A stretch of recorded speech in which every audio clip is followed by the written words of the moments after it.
حکومت اور P T I کے درمیان تمام تر سیاسی اختلافات کے باوجود مذاکرات کے 3 دور ہونے کے باوجود جس میں کوئی فیصلہ نہیں ہو سکا، تیسرا اور فیصلہ کن دور کل رات کو اختتام ہو گیا، وہاں پر بھی فیصلہ نہیں ہوا، مگر اب بھی مذاکراتی حل کی کامیابی کے امکانات ختم نہیں ہوئے ہیں، صرف سسپنس کی کیفیت ہے۔ بین الطرفین یعنی دونوں طرف مذاکرات میں اگرچہ حکومت و پی ٹی آئی کسی حتمی نتیجے پہ نہیں پہنچ سکی ہیں، لیکن اعتماد بحالی کے حوالے سے قوم کی امیدیں اب بھی برقرار ہیں۔ اس سے بڑھ کر کیا پیش رفت ہوگی کہ فریقین بجٹ کے بعد ایک ہی دن اور نگران حکومت کے ذریعے ملک بھر میں تمام اسمبلیز کے انتخابات پر متفق ہو چکے ہیں۔ اب صرف اسمبلیز کی تحلیل کی تاریخ اور اگست سے ستمبر کے درمیان الیکشن کی متفقہ تاریخ پر اتفاق ہونا باقی ہے، اور اس بات کا قوی امکان ہے کہ چیف جسٹس مرتبہ دیال کی سربراہی میں بینچ اس قضیے کا کوئی ایسا حل تلاش کر لے گی، یا کم از کم قوم کی دعا اور تمنا ہے کہ یہ بینچ ایسا حل تلاش کر لے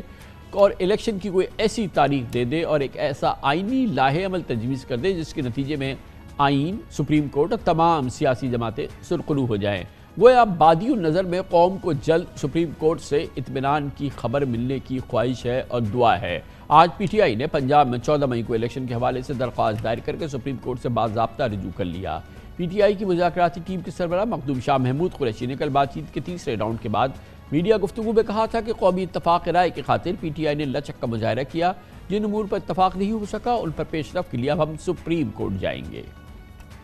آج سپریم کورٹ میں دائر کی گئی درخواست میں پی ٹی آئی نے موقف اختیار کیا کہ فریقین سمجھتے ہیں کہ سیاسی جماعتوں کے مابین مذاکرات بہت اہم اور ضروری ہیں۔ درخواست میں عدالت کو آگاہ کیا گیا کہ فریقین پوری نیک نیتی سے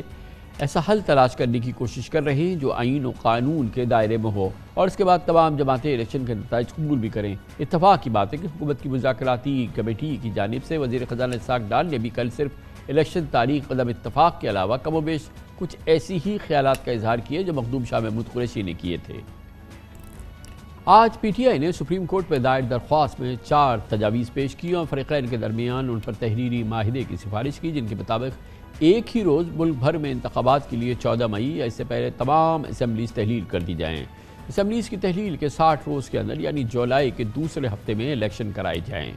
پنجاب اور خیبر پختونخوا الیکشن کی 90 روزہ مدت گزرنے پر آئینی تحفظ فراہم کیا جائے۔ پی ٹی آئی نے سپریم کورٹ میں دائر اپنی درخواست میں تجویز دی کہ پی ٹی آئی کے ایم این اے قومی اسمبلی واپس آئیں اور صرف ایک بار انتخابی تاخیر کے آئینی تحفظ کے لیے آئین میں ترمیم کی جائے۔ یہ انتہائی اہم مذاکرات پوری قوم کی اس سے امیدیں وابستہ تھیں، لیکن کل یہ امیدیں، دعائیں، خواہش پوری نہیں ہوئی۔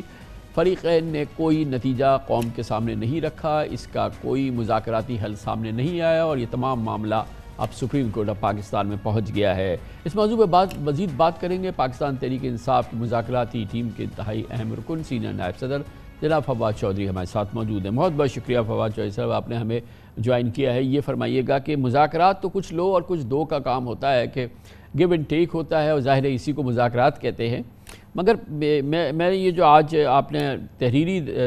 درخواست دائر کی ہے سپریم کورٹ میں، اس میں آپ نے کہا 14 مئی تک اسمبلیز تحلیل کر دی جائیں، تمام اسمبلیز اسی تاریخ کو تحلیل کر دی جائیں، اور پھر 3 مہینے کی مدت بھی نہ ہو، 2 مہینے کے اندر الیکشن کرا دیے جائیں۔ یہ تو ٹوٹل جو ہے یہ ون سائیڈڈ آپ کا وہ ہے نا، اس میں مطلب ایڈجسٹمنٹ کہاں ہے؟ جو حکومت کی خواہش ہے یا حکومت کا جو مطالبہ ہے، جو پی ڈی ایم کی جماعتیں ہیں، 14 مئی کی بات تو یہ سپریم کورٹ پہ آئی ہے، آپ پہلے بھی کہتے رہے ہیں کہ 14 مئی کو یہ ہو جائے، اس کے ساتھ آپ نے ایڈیشنل کہا ہے کہ تمام اسمبلیز تحلیل ہو جائیں، یہ بھی آپ کی اپنی ہی فیور کی بات ہے اوبویسلی، اور پھر اس کے ساتھ آپ نے یہ بھی کہا ہے کہ یہ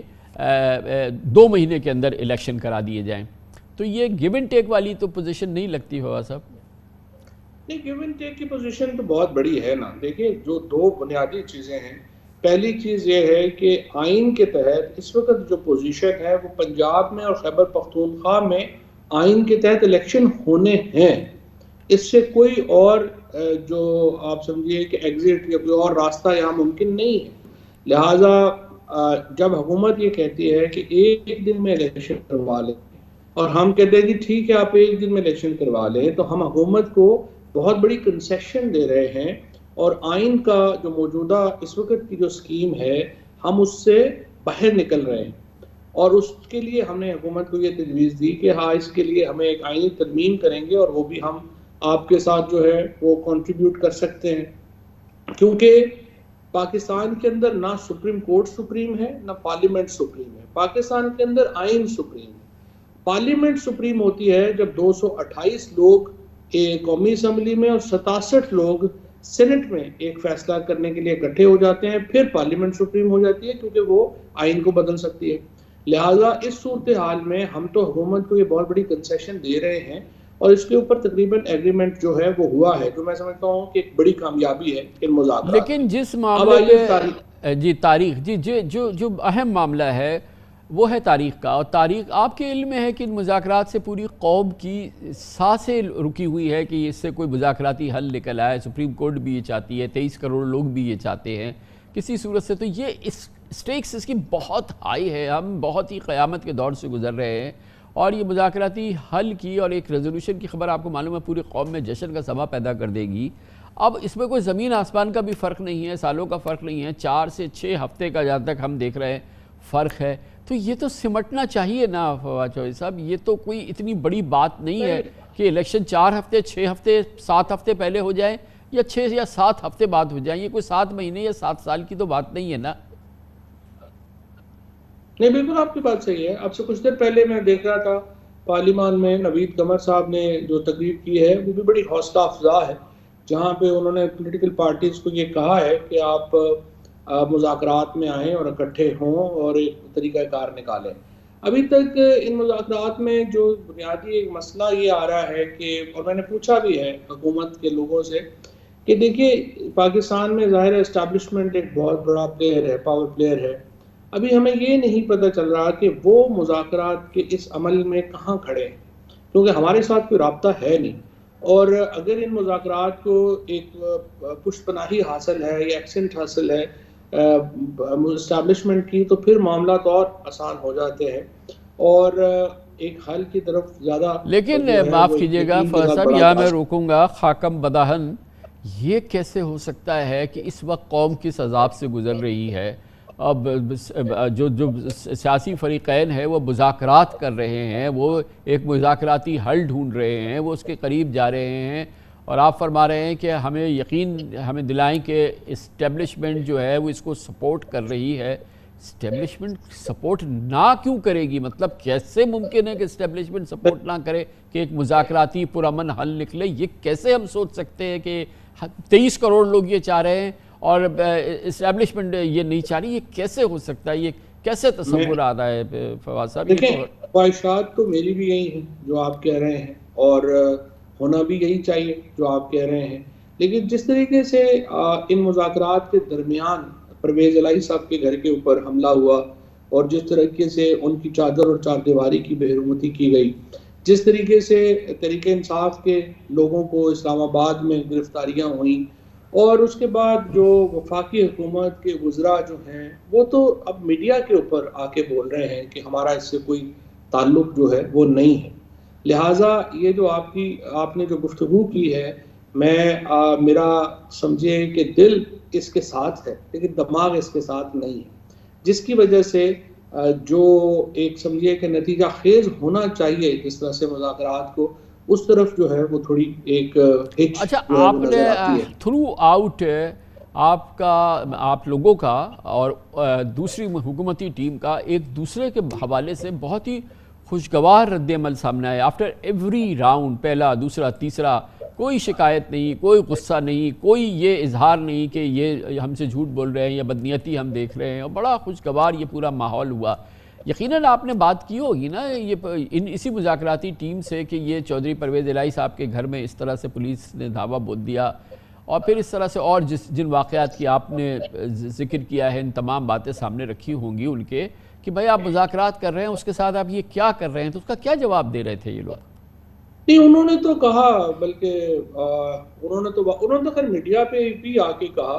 کہ ہمارا اس سے کوئی تعلق نہیں ہے، اور انہوں نے خود کو ڈسٹینس کیا اس بات سے۔ لیکن آج ہی صبح آپ نے دیکھا ہوگا کہ احمد ملک صاحب جو مشہور ہیں کہ ان کا نون لیگ سے زیادہ تعلق اتنا گہرا نہیں ہے اور ان کا اسٹیبلشمنٹ سے زیادہ گہرا تعلق ہے، انہوں نے آ کے ایک پریس کانفرنس کی اور اس کی واقعے کی ذمہ داری جو ہے وہ قبول کی۔ اسی طرح سے عطا تارڑ ان کے ساتھ تھے، انہوں نے ذمہ داری قبول کی۔ یہ بھی ہمیں سمجھ نہیں آ رہا کہ نون لیگ کے اندر کیا پالیٹکس چل رہی ہے۔ خواجہ آصف کی یا رانا ثناء اللہ کی تقریریں سنیں، وہ اسحاق ڈار صاحب سے، سعد رفیق صاحب سے، اعظم عزیز تارڑ صاحب سے بالکل مختلف، ان کا لہجہ بھی مختلف ہے، ان کی گفتگو بھی مختلف ہے. اور دوسری طرف یہ بات بھی سمجھ سے باہر ہے کہ اسحاق ڈار صاحب جو نواز شریف صاحب کے بڑے ہی قریب ہیں، اور سعد رفیق صاحب جو بہت ہی سینئر لیڈر ہیں، ظاہر ہے کہ وہ شہباز شریف اور نواز شریف صاحب کی جو اما ہے یا ان کی مرضی ہے اس کے بغیر تو مذاکرات میں نہیں بیٹھے ہوں گے. تو یہ نون لیگ، لیکن پیپلز پارٹی میں یہ صورتحال نہیں ہے. پیپلز پارٹی میں ایک